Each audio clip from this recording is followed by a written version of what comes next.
Quero agradecer o Sebre e o Rafael Bank por essa oportunidade e rapidamente fazer alguns comentários sobre o tema que foi sugerido, a nova arquitetura do comércio internacional, onde está o Brasil. Quando essa pergunta foi colocada, a minha primeira reação foi lembrar de um episódio que eu uma vez ouvi do ex-primeiro-ministro da Inglaterra, John Major. Ele estava visitando Boris Yeltsin na Rússia e perguntou ao Sr. Yeltsin qual era a situação da economia russa, em uma palavra. E a resposta do Boris Yeltsin, em inglês, foi good.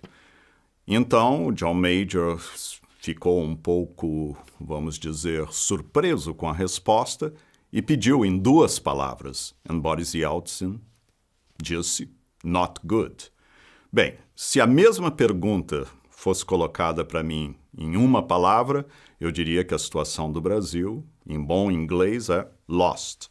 E em duas palavras, lost and confused. Essa é, vamos dizer, a situação da economia internacional, da política internacional brasileira nesse momento. Se me perguntarem que proporção da crise é externa ao Brasil, eu diria que não mais do que 30% da crise, talvez até menos.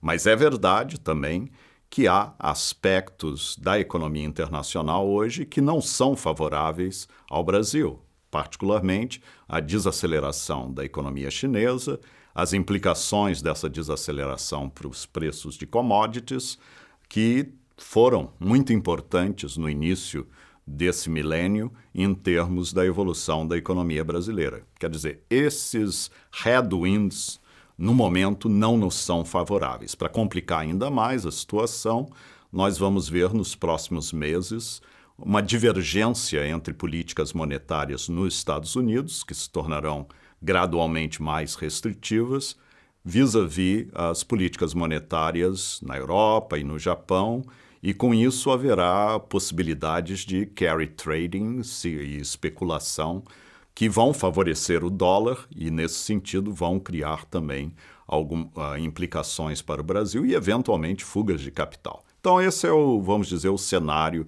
de uma maneira geral. Mas, mais especificamente, eu diria que nós estamos num momento em que um modelo de desenvolvimento que foi implementado desde 2003, ele se esgotou. Esse é um modelo de desenvolvimento que tinha como características expansão do crédito, redistribuição de renda e também era um sistema muito baseado em intervenções, voltado para dentro, identificação de campeões nacionais. Essa estratégia hoje está chegando, já chegou aos seus limites. E uma das coisas mais óbvias nesse sentido é a questão da produtividade no Brasil. Nós tivemos uma taxa de câmbio muito apreciada até 2014.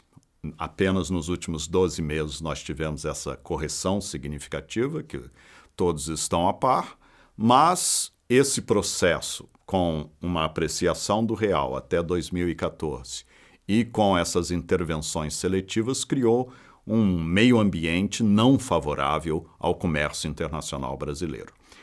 Hoje, a depreciação do real, naturalmente, em parte, está corrigindo alguns dos problemas, mas precisamos fazer muito mais, porque o Brasil permanece, entre as economias do G20, uma das economias mais fechadas do mundo, né? E a nossa participação no comércio internacional é medíocre para o tamanho e a sofisticação da economia brasileira. A realidade é que o Brasil consistentemente colocou muita ênfase na OMC e nas negociações multilaterais, que de um ponto de vista, digamos, teórico, faz um sentido muito grande.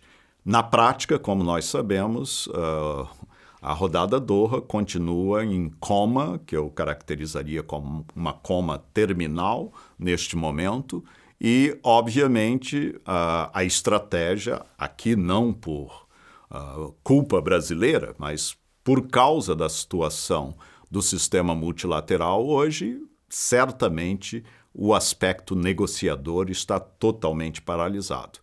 Como os senhores e senhoras sabem, nós estamos há cerca de 2 semanas do encontro ministerial. As reuniões na OMC hoje estão exatamente discutindo um tema básico.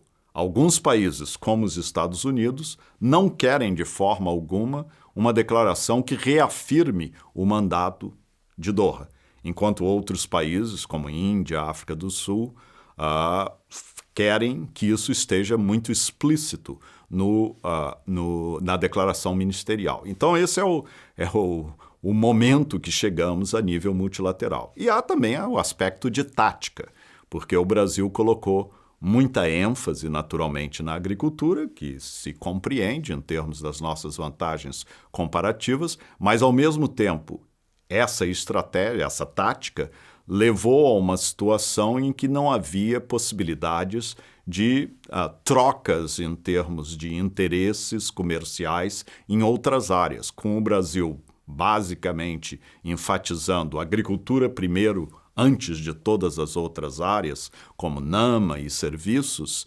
Isso naturalmente acabou levando a um impasse.